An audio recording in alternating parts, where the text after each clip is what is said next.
नमस्कार, मैं हूं आशुतोष सिंह और आज मैं आपको रूबरू कराने जा रहा हूं एक ऐसे शख्स से जिसके पास जब देश आजाद हुआ तो खाने तक के पैसे नहीं थे, लेकिन जज्बा ऐसा कि इंदिरा गांधी, मोरारजी देसाई, वीपी सिंह जैसे तमाम उस वक्त के दिग्गज नेताओं को घुटने पर लाने की ताकत रखता था।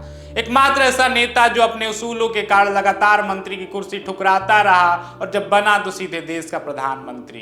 एकमात्र ऐसा प्रधानमंत्री जिन्होंने दावा किया कि कुछ और वक्त यदि वो प्रधानमंत्री रह जाते तो राम मंदिर के नाम पर इतनी हिंसा न होती।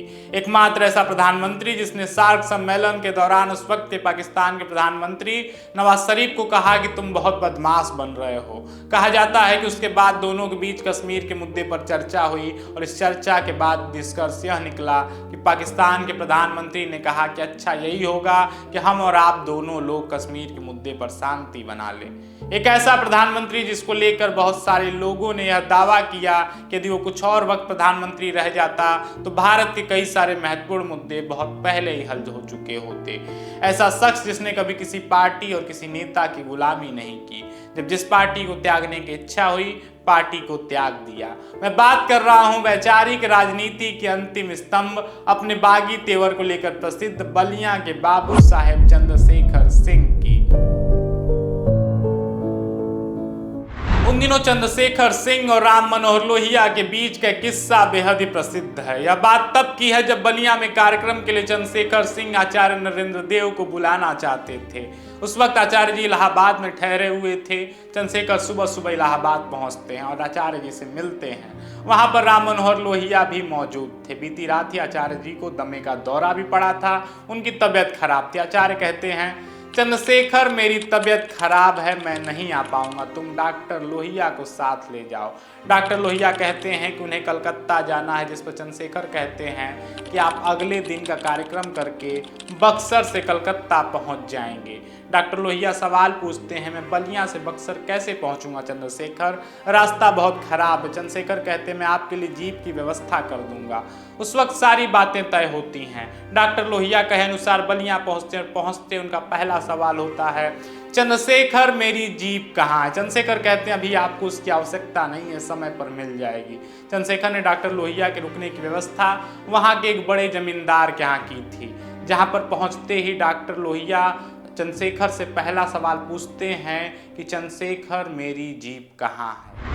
चंद्रशेखर जवाब देते हैं उचित समय पर आपको मिल जाएगी। डॉक्टर लोहिया बड़बड़ाने लगते हैं कि झूठ बोलकर ऐसे लोग कार्यक्रम बनवा लेते हैं, फिर बाद में मुकर जाते हैं। बाद डॉक्टर लोहिया लगातार बड़बड़ाते रहे। यह बात सुनने का देर था कि चंद्रशेखर नाराज हो गए और कहा कि डॉक्टर राम मनोहर लोहिया, केवल आप ईमानदारी के पुतले नहीं हैं, मैंने आपको नहीं बुलाया था, मैंने आचार्य जी को बुलाया था, उनके कहने पर आप आए हैं। आप मेहरबानी करके तशरीफ ले जाइए, आप आ गए हैं इसके लिए धन्यवाद, लेकिन अब कृपया आकर के चले जाइए और जरा औरों की भी इज्जत रखिए। चंद्रशेखर आगे बढ़ते हैं और वहां खड़े एक लड़के से कहते हैं महोदय को गाड़ी में बैठाइए और बक्सर छोड़ आइए। डॉक्टर लोहिया अवाक रह गए।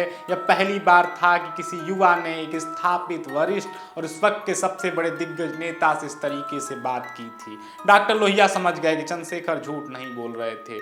डॉक्टर लोहिया नहीं गए और उसके बाद वहां का कार्यक्रम संपन्न करते हैं। कार्यक्रम के दौरान चंद्रशेखर को सूचना मिलती है डॉक्टर लोहिया ने काफ़ी अच्छे भाषण दिए। जिसके बाद डॉक्टर लोहिया चंद्रशेखर से मिलते हैं और पूछते हैं क्या चंद्रशेखर ने उनका भाषण सुना। चंद्रशेखर जवाब देते हैं वो तैयारियों में व्यस्त थे, इस वजह से नहीं सुन पाए। यह विवाद का किस्सा डॉक्टर लोहिया तक ही नहीं थमता। जब उदारीकरण की बात आई तो चंद्रशेखर ने इसकी खूब आलोचना की। चंद्रशेखर ने उदारीकरण और प्राइवेटाइजेशन का खुलकर विरोध किया। जब चंद्रशेखर प्रधानमंत्री रहे उस वक्त उनके कार्यकाल के दौरान विश्व बैंक के उपसभापति भारत आए।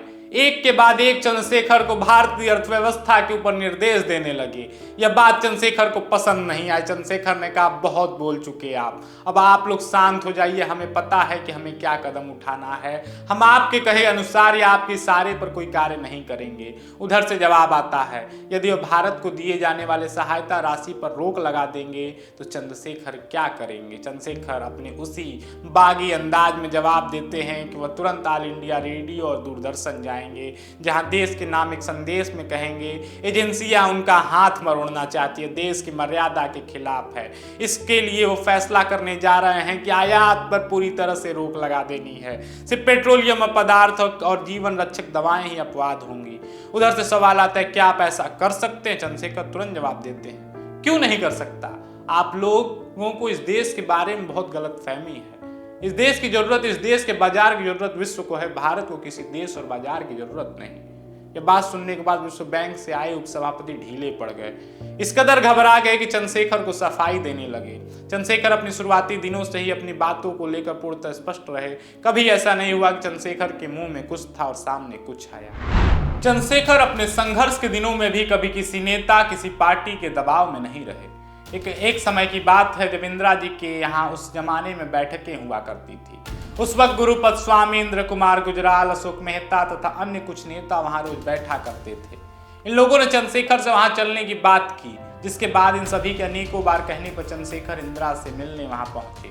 इंदिरा गांधी की चंद्रशेखर से मुलाकात होती, तभी इंदिरा गांधी ने चंद्रशेखर से सवाल पूछा, क्या आप कांग्रेस को समाजवादी मानते हैं? चंद्रशेखर ने जवाब दिया, मैं नहीं मानता, पर लोग ऐसा कहते हैं। श्रीमती गांधी सन्न रह गई।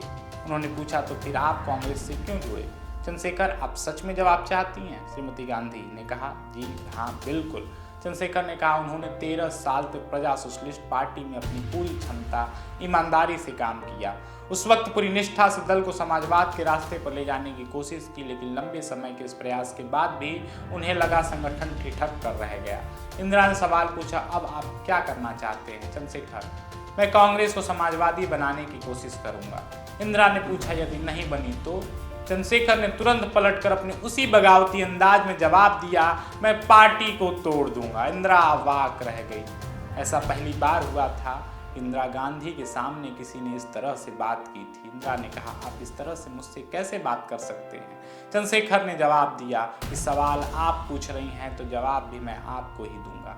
श्रीमती गांधी ने फिर सवाल पूछा, किससे क्या होगा? चंद्रशेखर ने जवाब दिया, कांग्रेस एक बरगद की तरह हो गई है, यहाँ कोई नया पौधा नहीं पनप सकता। एक क्रांतिकारी परिवर्तन लाने के लिए कांग्रेस को तोड़ना पड़ेगा, लेकिन उससे पहले वह भरसक प्रयास करेंगे कांग्रेस समाजवादी बन जाए।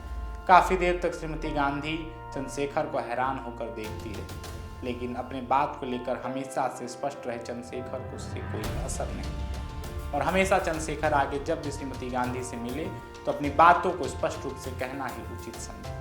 एक और बात श्रीमती गांधी और चंद्रशेखर के बीच की चर्चा में रहती है। जीवन जैसा जिया में चंद्रशेखर बताते हैं कि इंदिरा गांधी ने 3 बार उनसे कहा कि चंद्रशेखर, आप उम्र में छोटे हैं, इसलिए मोरारजी भाई से माफी मांग लीजिए। वह नहीं चाहती कि चंद्रशेखर कांग्रेस से निकाले जाए, क्योंकि मोरारजी देसाई के सामने आपके समर्थन में मैं कुछ नहीं बोल पाऊंगी। यह शब्द इंदिरा गांधी के थे।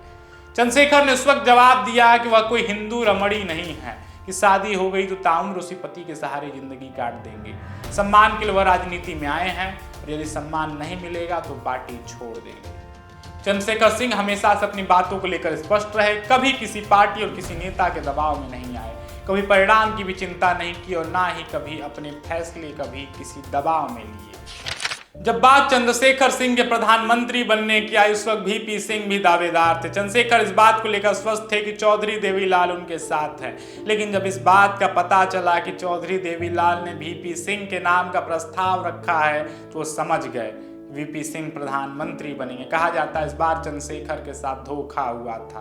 बाद में भारतीय जनता पार्टी ने वीपी सिंह के सरकार से समर्थन वापस ले लिया और सरकार गिर गई। इसी वक्त जनता दल को चंद्रशेखर सिंह ने अपने 64 सांसदों के साथ 2 धड़े में बांट दिया। चंद्रशेखर सिंह ने बनाई समाजवादी जनता पार्टी और फिर यहीं से शुरू होता है एक दिलचस्प कहानी उनके प्रधानमंत्री बनने का। जब वीपी सिंह की सरकार गिरी तो उस वक्त कहा जाता है कि राजीव गांधी ने चंद्रशेखर को बुलाकर वार्ता की। चंद्रशेखर से पूछा, क्या आप सरकार बनाना चाहते हैं? चंद्रशेखर ने तुरंत जवाब दिया कि उनके पास बहुमत नहीं है। राजीव गांधी ने कहा, आप सरकार बनाने की तैयारी करिए। राजीव गांधी ने समाजवादी जनता पार्टी को समर्थन दिया। इस समर्थन के बल पर चंद्रशेखर सिंह प्रधानमंत्री बने। चंद्रशेखर सिंह का यह कार्यकाल उनके द्वारा किए गए कई फैसलों के लिए जाना जाता है। दूर की सोच रखने वाले नेताओं की माने तो उनका चंद्रशेखर सिंह के प्रति विचार था, यदि कुछ और वक्त चंद्रशेखर सिंह सत्ता में रहे होते तो राम मंदिर और कश्मीर मुद्दे जैसे और भी अन्य गंभीर मामले बहुत ही पहले हल हो चुके होते। लेकिन 2 सिपाहियों से जासूसी का आरोप लगाकर चंद्रशेखर सिंह को सरकार को गिराने की बात चलने लगी। राजीव गांधी के आवास के बाहर 2 सिपाही संदिग्ध अवस्था में पाए गए। उसके बाद यह आरोप लगा कि चंद्रशेखर सिंह ने राजीव गांधी की जासूसी कराने का प्रयास किया है। इस बात की भनक चंद्रशेखर को लगी कि इस आधार पर कांग्रेस समर्थन वापस लेने जा रही है, तो तुरंत चंद्रशेखर सिंह ने अपने इस्तीफे का ऐलान किया। उस वक्त चौधरी देवीलाल चंद्रशेखर सिंह के पास आए और कहा कि राजीव गांधी आपसे मिलना चाहते हैं। उस वक्त के जानकार बताते हैं कि राजीव गांधी नहीं चाहते थे कि उस वक्त सरकार गिरे, लेकिन चंद्रशेखर ने काफी सख्त अंदाज में यह बात कही कि जाकर राजीव गांधी से कह दीजिएगा कि चंद्रशेखर दिन में 3 बार फैसले नहीं बदलते, और जाकर अपने प्राइम मिनिस्ट्री के लिए भी बात कर लीजिएगा। बताया जाता है कि इनके इस्तीफे के ऐलान के बाद भी राजीव गांधी ने चंद्रशेखर को बुलाकर कहा कि आप दोबारा शपथ ले लें, लेकिन चंद्रशेखर ने इसके लिए मना कर दिया। तब से अब तक राजनीति में समाजवाद की बात करने वाले बहुत से नेता आए, लेकिन चंद्रशेखर जैसा नेता नहीं मिला। वैचारिक राजनीति के अंतिम स्तंभ रहे। चंद्रशेखर सिंह भारत के लिए एक अमूल्य रत्न थे और उनके द्वारा लिए गए फैसले और उठाए गए कदम हमेशा देश के हित में रहे। ऐसे ही कुछ अन्य किस्सों के लिए हमारे साथ जुड़े रहें और चैनल को सब्सक्राइब, वीडियो को लाइक जरूर करें। धन्यवाद।